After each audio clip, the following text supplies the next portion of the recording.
हे welcome back students. So आज हम मई 2025 का एडवांस रूलिंग, ये जो क्वेश्चन मैं ले रही हूँ ना, इस क्वेश्चन में काफ़ी बच्चे कंफ्यूज हुए।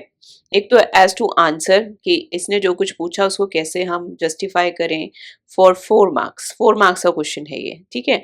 और इसमें टेक्निकली हमें पता क्या होना चाहिए था, काफ़ी बच्चे कंफ्यूज थे इसको लेकर के, तो इसी को मैं डील कर लेती हूँ और साथ में आपको बताती हूँ कि इसका परफेक्ट आंसर फॉर 4 मार्क्स होना क्या चाहिए, ठीक है। सो एबीसी लिमिटेड एक इंडियन कंपनी है, has entered into an agreement for providing technical know how with PQR Inc., a company registered in country A. PQR Inc. has a sister concern XYZ LLC in country A, right? Which has obtained advance ruling on an identical technical know-how agreement with another Indian company, MNC Limited. Okay. The agreement is expected to be of rupees 500 crores and expected tax liability would be 150 crores. ABC Limited wants to make use of this advance ruling for its assessment proceedings, so it can apply to board for advance ruling to issue same ruling for ABC Limited, being identical ruling to verify the transaction between ABC Limited and PQR Inc. The board for advance ruling compel the production of books of accounts. ठीक है। So main factors इसमें हमारे पास क्या क्या है, देखो यहाँ पे पहली बात तो दिस वैल्यू इज इंपॉर्टेंट, ठीक है। फिर यहाँ पे एडवांस रूलिंग के लिए they have compelled to show books of accounts, ठीक है। So can ABC Limited make an application for advance ruling with board for advance ruling as per the act? पहला, also examine whether the board can ask for production of books of accounts whether ruling on similar issue has been already given. दूसरा है ना। तीसरा, examine in the context of the provisions of the income tax act 1961। Means अब आपको यहाँ पे income tax के जो भी रेलेवेंट प्रोविजंस हैं उनको यहाँ मेंशन करना जरूरी है, राइट। अगर आपको सब सेक्शन क्लॉज नहीं मेंशन है, नहीं याद है, सेक्शन याद है, सेक्शन का रेफरेंस ले लेके आप बात करोगे, लेकिन जितना भी आपको पता है वो आपको बताना पड़ेगा, क्योंकि इसने यहाँ पे आपको स्पेसिफिकली बोला है in context of the provision of income tax act 1961। सो अब पहले बैकग्राउंड में देखो कि आपको पता क्या होना चाहिए। तो सबसे पहला इशू इसने हमसे पूछा है, क्या ABC लिमिटेड एडवांस रूलिंग के लिए अप्लाई कर सकती है। So first issue is whether ABC limited can apply for advance ruling. So आपको अब अपने दिमाग में क्या पूरा लेकर के आना है, आपको लेकर के आना है सेक्शन 245 एन टू 245 आर, ठीक है। ये सारा आपको उसी वक्त आपके माइंड में आ जाना चाहिए। ये क्या कह रहा था, ये कहता था एन एप्लीकेंट इंक्लूड्स, यहाँ पे एप्लीकेंट इंक्लूड कर सकता है जो एडवांस रूलिंग के लिए एप्लीकेशन करेगा, includes a resident seeking a ruling in relation to a transaction with a non resident, ठीक है। दूसरा, और अ पब्लिक सेक्टर कंपनी और a resident having a transaction value of more than 100 crore. So क्या इन तीनों कंडीशंस में से कोई कंडीशन चेक हुई? यस। यहाँ पे वैल्यू कितनी है? 500 करोड़। और कौन है? रेजिडेंट। तो अ resident having a transaction value of more than 100 crore. तो क्या इसमें फॉल कर जाता है ये? यस। तो इस केस में यहाँ पे ABC लिमिटेड जो है वो कौन है? इंडियन कंपनी, रेजिडेंट हो गई, ठीक है। एग्रीमेंट किसके साथ है? PQR Inc. के साथ, वो कौन है? नॉन रेजिडेंट है। तो ABC लिमिटेड स्क्वायरली फॉल करेगी within the class of application eligible to seek an advance ruling for this. Clear है? ठीक है। अब इसके बाद हम देख लेते हैं दूसरा इशू। दूसरा इशू हमें क्या कह रहा था कि क्या ABC limited can demand same ruling जो XYZ LLC में था, आइडेंटिकल इशू था इस वजह से। सो यहाँ पे हम लोगों को याद करना होगा सेक्शन 245R, है ना। वो क्या कहता था? The board shall pronounce its own ruling after examining the application, the relevant law, facts and evidences produced. So यहाँ पे कोई भी ऐसा प्रोविजन नहीं है जो बोर्ड को कहे कि रिपीट या कॉपी करना किसी रूलिंग को आपके लिए जरूरी है क्योंकि वो आइडेंटिकल इशू है। ऐसा कोई कंपल्शन था क्या? नहीं।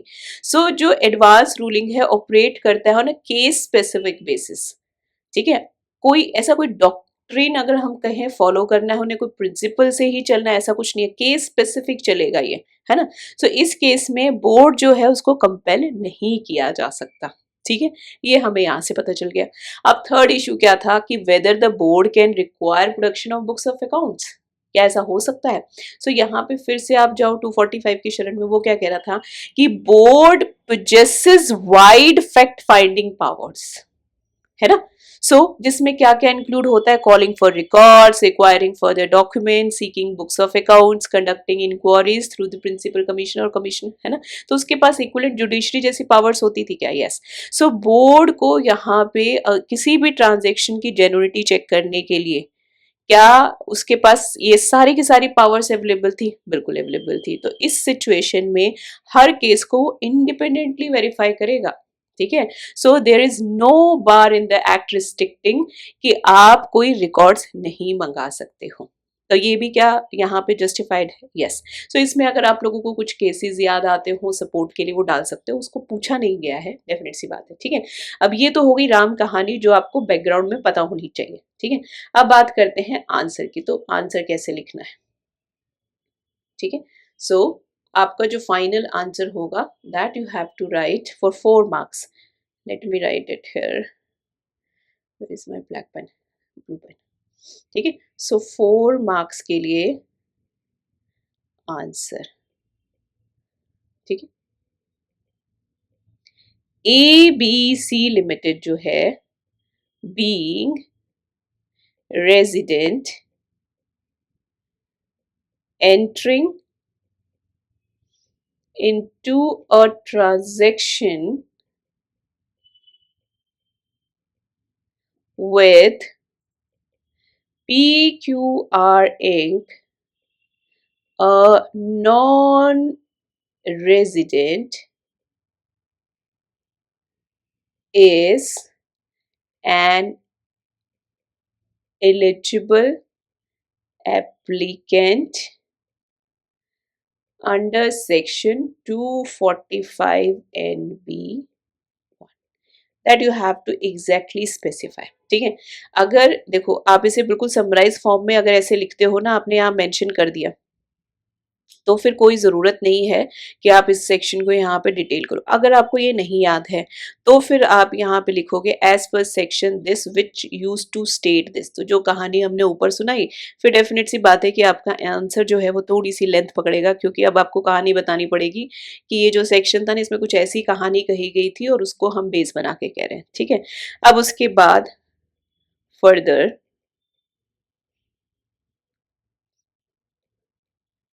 since the transactional value is rupees 500 crores, it independently qualifies under section 245 NB3.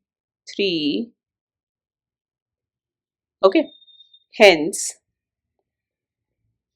ABC Limited can validly apply for an advance ruling under section 245Q, ठीक है। ये हो गया एक आंसर, यहाँ पे आपने एक का स्पेस छोड़ा हुआ है, ठीक है। अब उसके बाद आप सेकंड को एड्रेस करेंगे, हाउएवर यहाँ पे फिर आप स्पेस देंगे एक का, ठीक है। A B C can not demand that the board issues the same ruling as earlier given to XYZ LLC because rulings under section 245 are 245 are subsection 4 are case specific and not precedents. Okay, उसके बाद आप फिर space देंगे और आप third issue को address करेंगे. Under section 245 R 2 and 3 the board has full authority to call for books of accounts or records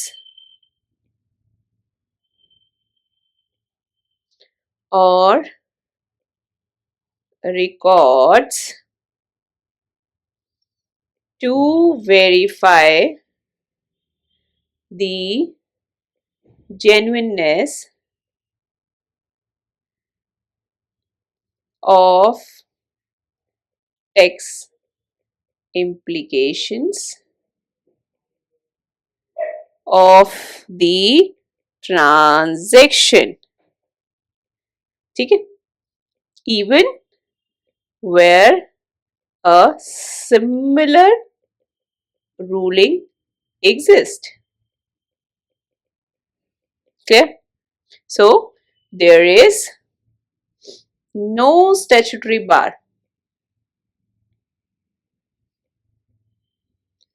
preventing such inquiry.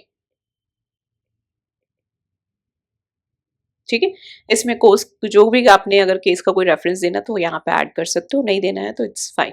ठीक है, जिसको नहीं याद तो कोर्स केस के लिए यहाँ कोई स्पेसिफिक नहीं है. और हमेशा मैंने बोला है थ्योरी में लास्ट में हमेशा कंक्लूड करो. ठीक है, सो यहाँ पे कंक्लूड करो, लिखने की जरूरत है कंक्लूजन. Always right. समटाइम्स क्या होता है, जो एग्जामिनर होता है ना उसके पास इतना टाइम नहीं होता, वो आपके पीछे के कई क्वेश्चंस देख के आ रहा होता है तो वो वैसे इंप्रेस हो जाता है, उसे पता है कि आपको नॉलेज अच्छी है तो वो सिर्फ कंक्लूजन ही चेक कर लेता है कि भाई ये आंसर सही लिख रहा है या नहीं लिख रहा है, बाकी तो ठीक है इसने कहानी सही लिखी होगी. ठीक है, सो कंक्लूजन में फर्स्ट पार्ट आप एड्रेस करेंगे. ABC लिमिटेड जो है एप्लीकेशन इज मेंटेनेबल. ठीक है, एंड सेकेंड में the board can legally require production of books despite an earlier similar ruling. जो बच्चा चाहे वो इसको कहीं ना कहीं कॉपी कर सकता है. ठीक है, कि आप लोगों के फॉर्मेट हमेशा ही ये रहेंगे. ठीक है, आप चाहे तो इसको एज इट इज, अगर सेम क्वेश्चन आता है या फिर एडवांस रूलिंग से ही रिलेटेड आता है, इसी सेक्शन को लेकर के आता है, फैक्ट्स कोई डिफरेंट रहते हैं तो सेम में सिर्फ आप फिगर्स वगैरह अल्टर करके डालो and your answer is done. So basically 4 marks के लिए आपको इतना लिखना होगा. It depends upon your hand writing, it depends upon your construction of sentences. So that's why I am saying कि आप लोगों का जो सेक्शन है उस पर पकड़ अच्छी होनी चाहिए. अगर आपको सेक्शन अच्छे से पता है तो सेक्शन नंबर लिख दो, आपका आंसर ज्यादा बड़ा नहीं होगा. अदरवाइज हमेशा, जैसे कि मैंने कल वाले से भी कहा था, आपको इसके पैरेलली दूसरा काम क्या करना होगा, आंसर लिखने वक्त आपको अगर नहीं पता, ठीक है, कि इसमें सेक्शन नंबर क्या है, सो आप यहाँ पे सिर्फ और सिर्फ सेक्शन की जो समरी है उसे रिप्रोड्यूस करो. ठीक है, समरी रिप्रोड्यूस करके यहाँ पे सिर्फ लिखते जाओ जो कहानी मैंने आप लोगों को सुनाई कि एज पर दिस सेक्शन. तो बेसिकली एक रेजिडेंट है, इन 3 सिचुएशन में एप्लीकेशन होती थी. Resident this, public sector this, resident having a transaction about 100 crore. So ये अप्लाई करेंगे फैक्ट्स. तो यहाँ आपने समरी लिखी इस सेक्शन की. ठीक है, फिर अप्लाइंग दिस टू केस, ठीक है, और यहाँ आपने इसकी एप्लीकेशन लिख दी और फिर आपने लिखा कि क्या रहा फिर, ठीक है। सो अप्लाइंग दिस, तो finally yes this can perform this way और नॉट, ठीक है। फिर आप सेकंड केस को डील करेंगे, वहां पे फिर आप सेक्शन की समरी को लिखेंगे, क्योंकि आपको ना तो सेक्शन नंबर याद है और ना ही आपको सेक्शन की एज इट इज भाषा याद है। तो आप समरी लिखेंगे कि भाई एज पर सेक्शन 245R, आपको नहीं पता सब सेक्शन क्या कहता है, कौन से वाला सब सेक्शन, तो आप लिखेंगे कि बोर्ड जो है वो प्रोनाउंस कर सकता है अपनी ओन रूलिंग जो है, examining all these facts, applications, law, facts, evidences, ठीक है। सो ऐसा कोई बोर्ड के ऊपर ऐसी कोई प्रोविजनिंग नहीं है कि आप रिपीट या कॉपी ही रूलिंग देंगे, आप कुछ फ्रेश भी दे सकते हो, ठीक है, क्योंकि एडवांस रूलिंग बेसिकली ऑपरेट करता है ऑन केस स्पेसिफिक बेसिस, ठीक है। सो अगर उसको हम अप्लाई करेंगे इस सेम सिचुएशन में, तो बोर्ड जो है यहाँ पे कंपेल नहीं कर सकता कि आप सेम रूलिंग को अप्लाई करो, आप उसे यहाँ पे फिर एप्लीकेशन डालोगे, अप्लाइंग टू केस, ठीक है। ऐसे ही फिर थर्ड इशू को आप एड्रेस करोगे, यहाँ पे क्या board can require books of accounts और नहीं, तो आप लिखोगे कि भाई एज पर सेक्शन 245R, क्योंकि इतना तक आपको पता है, आगे के सब सेक्शन आपको कुछ नहीं पता, तो आप लिखोगे कि बोर्ड जो है उसके पास फैक्ट फाइंडिंग पावर्स है, उसके बेसिस पे वो आपके रिकॉर्ड्स, आपके documents, books of accounts, even inquiry तक बैठा सकता है, वो जो मन करे उसका वो सब करता है, ठीक है। सो अप्लाइंग, फिर आपको वो जो है सेक्शन की समरी दे देनी है कि वो ऐसे भी कह रहा था भाई, ठीक है। फिर उसको आपने अप्लाई करना है, अप्लाई टू केस। अब जब आपने अप्लाई किया केस में, तो फिर यहाँ पे क्या वो मंगा सकता था, यस, तो आप उसे रिस्ट्रिक्ट नहीं कर सकते, ठीक है। और फिर बाद में आप लास्ट में से कंक्लूड कर देंगे, ठीक है। कंक्लूजन तो देखो मेरा भी यहाँ पे जो मैंने लिखा है इसके अंदर कहीं कोई सेक्शन की रिक्वायरमेंट रही नहीं, सो ये सेम कंक्लूजन दोनों जगह फिट होता है, ठीक है। अब फर्क क्या पड़ता है, देखो फर्क ये पड़ता है कि जो ये आंसर होगा ना, ये वाला आंसर होगा दिस वन, तो इसमें तो आपको 4 on 4 मिल जाएंगे, ठीक है। लेकिन ये वाला जो आंसर होगा, क्योंकि इसमें आपने सेक्शंस, जो कि क्वेश्चन में स्पेसिफिकली बोला गया था कि आपको यहाँ पे ना रेफरेंस देना है ना, इन कंटेक्स्ट, इसको बहुत बड़ा करके दिखा देती हूँ, मोबाइल वालों को दिखेगा, कंटेक्स्ट ऑफ प्रोविजन, ठीक है। सो यहाँ पे क्योंकि आपने वो नहीं किया, आप थोड़ा अराउंड राउंड घूम गए, तो 3 से लेकर के और 3.5 तक आपको मिल जाएंगे, ठीक है।